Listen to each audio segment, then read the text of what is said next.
गोपाल दास एक मेहनती और ईमानदार व्यापारी था, लेकिन वो अपने जीवन में लगातार परेशानियों का सामना कर रहा था।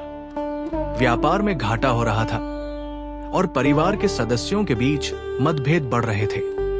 हर दिन उसके लिए बोझिल और तनावपूर्ण होता जा रहा था। एक दिन एक मित्र ने उसे शिरडी जाने और साईं बाबा का आशीर्वाद लेने का सुझाव दिया। गोपाल दास ने सोचा कि शायद बाबा की कृपा से उसकी समस्याएं हल हो सकती है।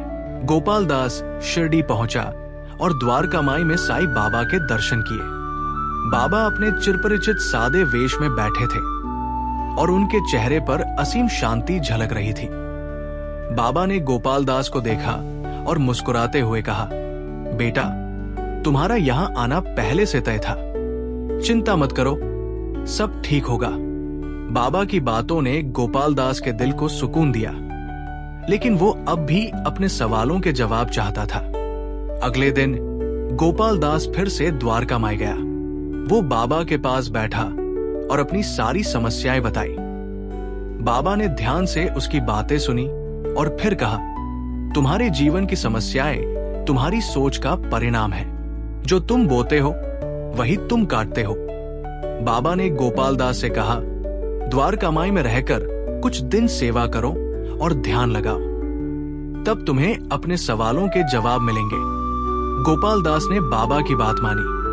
वो द्वारका माई में रहने लगा, सफाई करता, श्रद्धालुओं की मदद करता और बाबा के भजनों में भाग लेता। धीरे धीरे उसकी सोच में परिवर्तन आने लगा। उसने सीखा कि अपने जीवन की समस्याओं का सामना सकारात्मक दृष्टिकोण से करना चाहिए। एक दिन बाबा ने गोपाल दास को एक छोटी सी कहानी सुनाई। एक किसान था जो हर दिन अपने खेत में काम करता था, लेकिन उसे हमेशा शिकायत रहती थी कि उसके खेत में उपज अच्छी नहीं हो रही। एक दिन उसने अपने पड़ोसी के खेत को देखा, जहां फसल लहलहा रही थी। किसान को जलन हुई और उसने अपने खेत को छोड़ दिया। जब उसने दूसरे खेत में काम शुरू किया तो वहां भी वही हाल हुआ। कारण ये था कि वो अपना ध्यान और मेहनत कभी सही दिशा में नहीं लगाता था।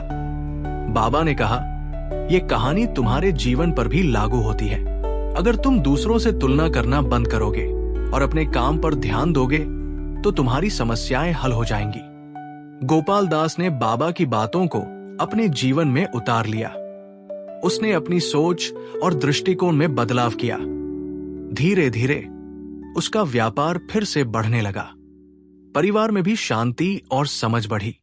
उसने ये समझ लिया कि जीवन में सच्चा सुख आंतरिक संतोष और सही दृष्टिकोण में है। द्वारका माई की इस कहानी से हमें ये सीख मिलती है, धैर्य और विश्वास। जीवन में समस्याएं आती हैं, लेकिन उन्हें धैर्य और विश्वास से हल किया जा सकता है। अपनी सोच बदलो। हमारी सोच हमारे कार्यों और परिणामों को प्रभावित करती है। सकारात्मक सोच हमेशा बेहतर परिणाम देती है। दूसरों से तुलना न करें। अपनी क्षमताओं और सीमाओं को समझकर कार्य करें। तुलना करने से केवल जलन और असंतोष बढ़ता है। सेवा का महत्व। सेवा और भक्ति हमें सच्चे सुख और आंतरिक शांति का अनुभव कराती है। द्वारका माई केवल एक इमारत नहीं है, ये साईं बाबा की शिक्षाओं का प्रतीक है। ये हमें सिखाती है कि जीवन की समस्याओं का समाधान हमारे भीतर ही है। हमें केवल सही दिशा में प्रयास करने और विश्वास बनाए रखने की आवश्यकता है। आपके जीवन में प्रेरणा और सकारात्मकता लाने का प्रयास करते हैं। अगर आपको ये कहानी पसंद आई हो तो इसे लाइक करें, अपने दोस्तों और परिवार के साथ शेयर करें और ऐसे ही प्रेरक वीडियो देखने के लिए हमारे चैनल को सब्सक्राइब करना न भूलें। आपकी प्रेरणा और प्यार ही हमें आगे बढ़ने की ताकत देता है। धन्यवाद।